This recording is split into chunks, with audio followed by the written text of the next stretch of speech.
यह cross dressing की कहानी हमारे एक सब्सक्राइबर द्वारा भेजी गई है। अगर आप भी अपनी कहानी इस चैनल पर शेयर करना चाहते हैं, तो हमें कमेंट करके बताएं। हम आपकी कहानी इस चैनल पर सबके साथ शेयर करेंगे। साथ ही हमारे चैनल को सब्सक्राइब करना न भूलें। मेरा नाम दीपक है। यह घटना 3 साल पहले की है, जब मेरी उम्र 22 साल थी। मैं दुबला पतला और गोरा था और एक कंपनी में मैनेजर की पोस्ट पर काम करता था। कंपनी में दीपिका नाम की एक लड़की भी थी जो मुझे अच्छी लगती थी। उस वक्त मैं अपने घर से दूर एक किराए के मकान में रहता था। बचपन से ही मुझे लड़कियों के रंग बिरंगे और सुंदर कपड़े पहनने का शौक था, लेकिन कभी खुलकर ऐसा करने का अवसर नहीं मिला। जब मैंने नौकरी शुरू की तो मुझे अपनी ये इच्छा पूरी करने का मौका मिला, क्योंकि अब मैं अपनी पसंद के कपड़े खरीद सकता था। अकेले रहने का फायदा यह था कि मैं बिना किसी की परवाह किए अपने पसंदीदा कपड़े पहन सकता था। मैं रोज रात को लड़की वाले कपड़े पहन के ही सोता था और मेरे पूरे दिन की दिनचर्या भी लड़कियां जैसी ही थी। मैं सुबह उठकर अच्छे वाले ब्यूटी सोप से नहाता था। मैं अपने शरीर के बाल भी बॉडी हेयर रिमूवर क्रीम से एकदम साफ रखता था। मेरे शरीर पे लड़कियों की तरह एक भी बाल नहीं था। ऑफिस जाते समय मैं सामान्य पुरुषों की तरह पैंट शर्ट और कोट पहनता था। हालांकि मैं पैंट शर्ट पहनने के ऑफिस जाता, पर अंदर हमेशा लड़कियां वाले मुलायम अंडरगारमेंट्स ही पहनना मुझे पसंद था। लेकिन घर लौटते ही मैं लड़कियों के कपड़े पहन लेता था। मेरे पास अब salwar suit, Anarkali dress, palazzo, sari और अन्य लड़कियों के कपड़ों का अच्छा खासा कलेक्शन हो गया था। खास तौर पर साड़ी पहनने में मुझे बहुत खुशी मिलती थी। उसने मुझे काफी खुला खुला सा महसूस होता था और मुझे आजादी भी मिलती थी। और मेकअप करना भी सीख गया था। नेल पॉलिश और चूड़ियों का शौक भी मुझे था। एक दिन जब मैं पूरी तरह से तैयार होकर साड़ी और चूड़ियां पहनकर आराम कर रहा था, तभी मेरी असिस्टेंट दीपिका मेरे घर आई।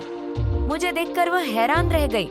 मैंने उसे सब कुछ बताया कि कैसे मुझे यह सब पसंद है, और उसने वादा किया कि वह किसी को भी नहीं बताएगी। एक दिन बाजार में दीपिका ने मुझे अपने नाक और कान छिदवाने को कहा, क्योंकि उसकी भी यही इच्छा थी।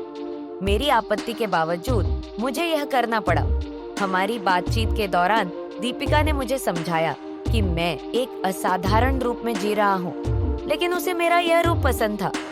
धीरे धीरे दीपिका और मेरी दोस्ती गहरी होती गई और उसने मुझसे शादी का प्रस्ताव रखा।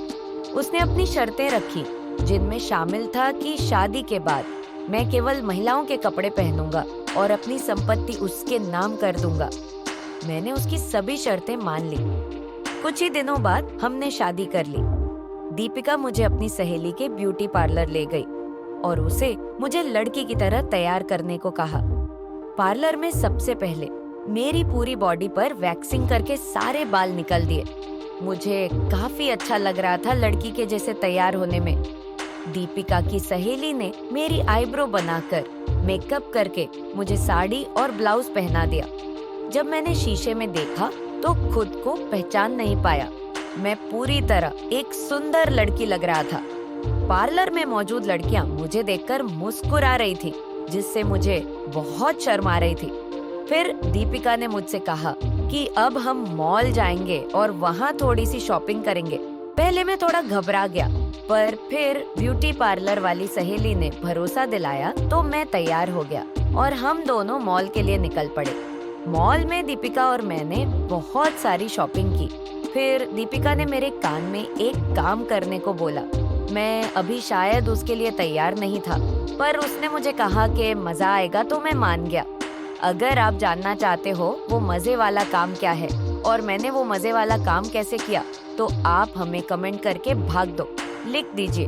मैं जल्दी ही आपके सामने इस कहानी का भाग 2 लेके आऊंगी। शादी के बाद मैं उसके घर की बहू बनकर रहने लगा और वह नौकरी पर जाने लगी। अब हर सुबह मैं उठकर दीपिका की नई नई साड़ियाँ पहनता घर के काम करता। अब मेरी जिंदगी में एक नया मोड़ आ चुका था और मैं अपने नए जीवन से बेहद खुश था।